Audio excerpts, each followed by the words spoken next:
Meri, şunu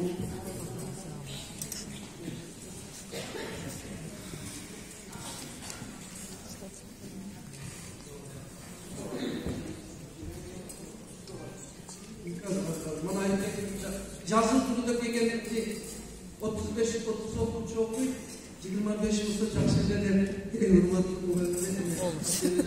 sizin benim istiyor öyle valinin birisi olsa yıldız bulup bu da kalırsa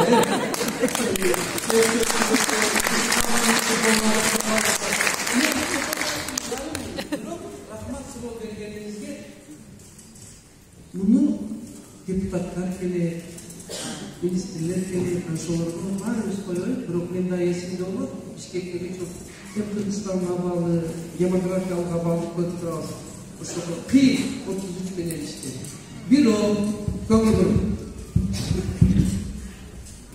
eğer bu bari düştüğü olsa hatta yeni mektebide olsa 33 eğer 45 fotodan kıyınalmayız o bu size namusla var eğer yeni mektebide yeniler olsa bu bari değil 33 eğer 14 de bana yaptığına koyar 14 de bana bir bana yaptığına koyar bu bütün tuğrasını okuyan kafasına yedin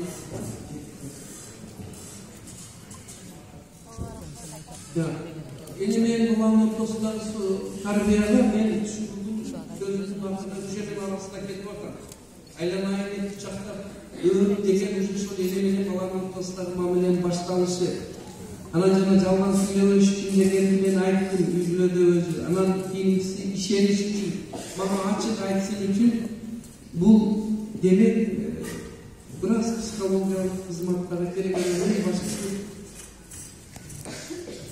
bana ATN'ye işeriş ki meylim boş gerek. Zaduşevni'de can dünyası patını öpüştü.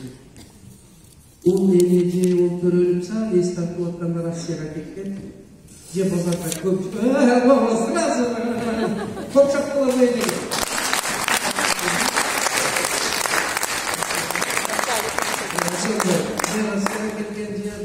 Tirikçilik durmuş dep ayrasından alışta olunmağın bana baylanış sferası yüzeyip duranda anı düzelt alsanız bu. Şunday jakşı ene şunday ümit benen berdiniz, ilayim jakşılıkta olsun. O adamlar ey kızımlar selerge men şunday bir sürpriz bolsun suyunsun dep 7 oblastagı mugallimlerdi жеңип чыгып министрдин сыйлыгын алып келген мыкты мугалим Илгиз агайды алып келген. Илгиз агайга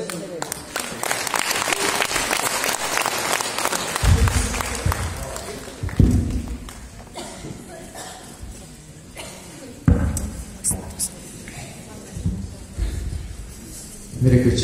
Ассаламу алейкум. Bir Allah'sı var, 2 dünyası var, 3 yurtu var, 4 tuğlası var, 5 parzı var, 6 malın baktan kalası var, 7 oğuz kalası var, 8-9 ondan balası var. Aytoğur erkekleri atçalında oktağan ayarları tüz yolundan çıkpagan, muhallimler jıyındarda momentep birim-biri bıçaklaşıp çıksagan ulu uyutkulu Kırgız halkı. Amansızlar.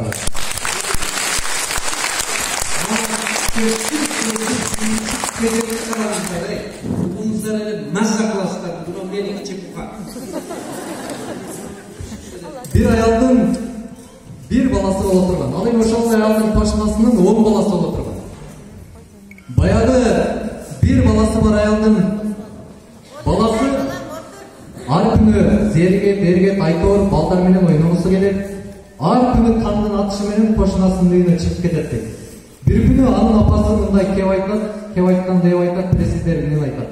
Ey balam, koşunantına barba. Anın özü 10 balası var, sen barsan жаман көрөт. Анда баламның сөзі ол. Жоқ апа, алар мени жақсы көрөт. Мен дайым эртең менен барганда алар чай ичип аткан болот дагы апасы. Кел отур, кел, өзү сенде жетишпей жатты менен. Анысындай бүгүн ата-энелер менен, жалпы мугалимдер менен ушундай новатор педагог биздин устатыбыз Гапар агай жолугушуп жатса, балким ошол жерге мен жетишпей калбайм деп мен да кошуп келип алдым. Дагы жооп Сапардабыз. Ош Бишкек жолу менен Бишкекке бара жатабыз.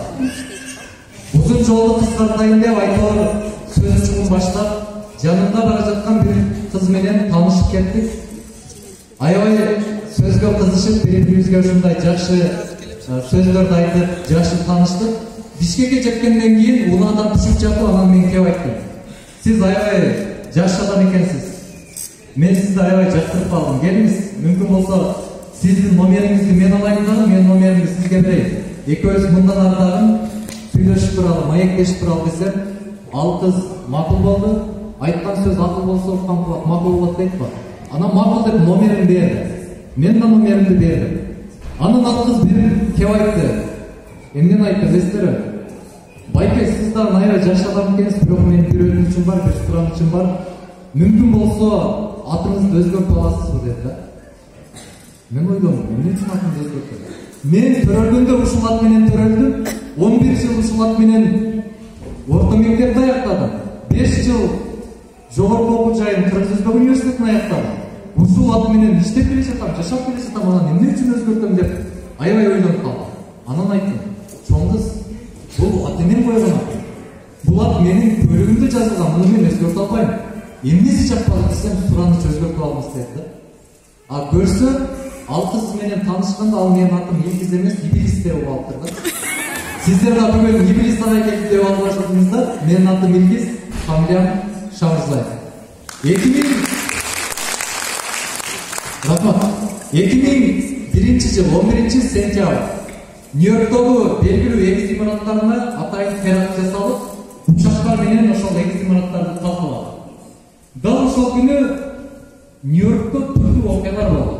Бир адам жолдо келе жатып, автоунаалар тыгынында калып кетти. Бир адам аптекага баласына дары алуу үчүн кирип кетти. Дагы бир адам банкка келип ал жерде кезек күтүп калды, кезеги качан келет деп. Бир адам келе жатып, айтор кийими булганып, аны тазалаш үчүн жакын арада бир суу издеп кирип кетти. Бул адамдардын баарын ачуу келип атты, жини келип жатты, эмне үчүн мындай тезирээк барсам жакшы болот деди. А бирок дал ошол окуялардын эсебинен бүгүнкү күндө алар тирүү жүрүшөт. Эмне үчүн билесиздерби? Себеби ошол мүнөттө ошол окуялардын эсебинен жараткан ошол учурда алардын ошол жерде болушун каалады. Түшүнүп атасыздарбы? Муну менен эмнени айтайын деп атам? Сиздер мектепте мугалим болуп иштеп атасыздарбы? Демек, жогоруда жараткан сиздердин ошол мектепте ушул кесиптин арты менен күнүмдүк тамак-ашыңыздарды таап жеп, ушул кесиптин арты менен иштешиңиздерди каалап атат да. Анан мындай кеп айтып коебуз керек. Эптеп иштеп турсам, кийин айлы көбүрөөк кызмат болсо жогорулайм да депчи. А бирок мугалимдик кесип бул эптеп иштей турган кесип эмес да. Мугалимдик кесип бул айтат го, күчүк эгер чоңойсо ит болор аныкке, музоо эгер чоңойсо уй болор аныкке, козу эгер чоңойсо кой болор аныкке. Бирок адам баласы чоңойсо анын ким болорун ошол табышмак экен да. А бирок адам баласын адам кылып тарбиялап чыгаруу, аны коомдун натыйжалуу пайдалуу инсан катары калыптандырып, аны жетиштирүү мына биз мугалимдердин эң башкы милдетибиз экен да. Ошондуктан айтат экен да, баягы мугалимдик кесип бул эптеп иштей турган кесип эмес экен. Бүгүндөн баштап ушул сөздү айтып жүргөн болсоңуздар, бүгүндөн баштап айтпаңыздар. Баягы Капралаевдин бир жакшы сөзү бар. Кимсиң десе, мен мугалиммин деп мындай деп койсоңуздар жашайбыз. Эми караңыздар, мугалимдик кесип бул анча-мунча адамга бериле бербеген. Баардык эле адам мугалимдик кесипти өздөштүрө ала бербеген. Адамга берилген өзгөчө бир билет катары карайт экенбиз да. Мугалимдик кесип айтат го, мугалимдик кесипке Кудайдын назары түшкөн адамдар гана келет дечи да. Мен мисалы окуу жайга барып окуп жүргөн болсом, 27 кыздын арасында мен өзүм жалгыз окудум. Филология багытында бүгүнкү күндө агайлар өтө сейрек. Кыздар 97, 87% салга келет эле, балдар 100% салга келет эле. Себеби өзгөрдү да. Анан ошондо мен дагы бир нерсени байкадым, көрсө соолдо мугалимдердин орду сүйлөй бер.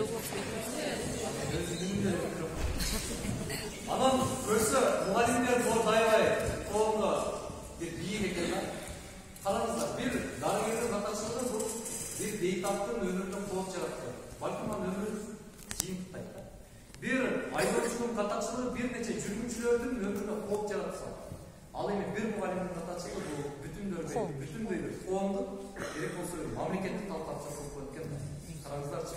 Демек, бүгүнкү күндө ошол эле мамлекетте жогорку кызматтарда отурган чиновниктер, ошол эле биз сындап жаткан баардык жаман адамдарды күнү качандыр бир мезгилде биз тарбиялаганбыз да, мугалимдердин колунан жакшы жаманды биз айта беребиз, баягы билим алганын колунан данышмандар мугалимдин колунан окуган деп.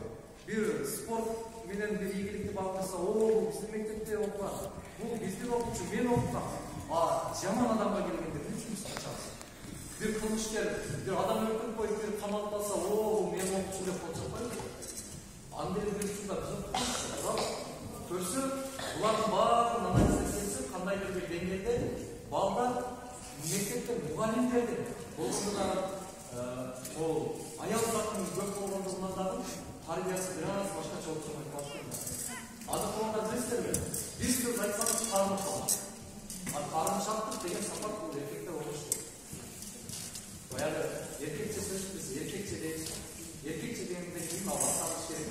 Азыр мектепте барсаңыз, кыздарда эмне тапшырмактар бар? Билесизби? Билесизби? Жармазандырларды тыгыласын, жармазандырлар жазып беришsin. Бул эмне деген көрүнүшпесем? Агай, ийки да аткарып келе эркекче. Кыздар айтат. Демек, ошол эле учурда балдарга кыздардын тарбиясы жүрүп калып атат да, көбү. Бир сөз айтсаңыз таалым кылат. Кыздарга окшоп унчукпай, сиз менен сүйлөшпөй жүрө берет да. Демек, мен айтат элем, колдо аялдар менен катар эркек мугалимдер дагы көбөйсүн. Себеби Америка изилдөөчүлөр изилдеп чыкты да, алар айтып атат эми. Агайчы балык бул эркектерди мактап атат дей беребиз да. 40 жашар эркектерди чачылуу дейт. Тамаша. Америка окумуштуулары изилдеп чыкты. Аялдарга караганда эркектин үнү менен кабыл алынган маалыматты окуучу тезирээк кабыл алып келет экен.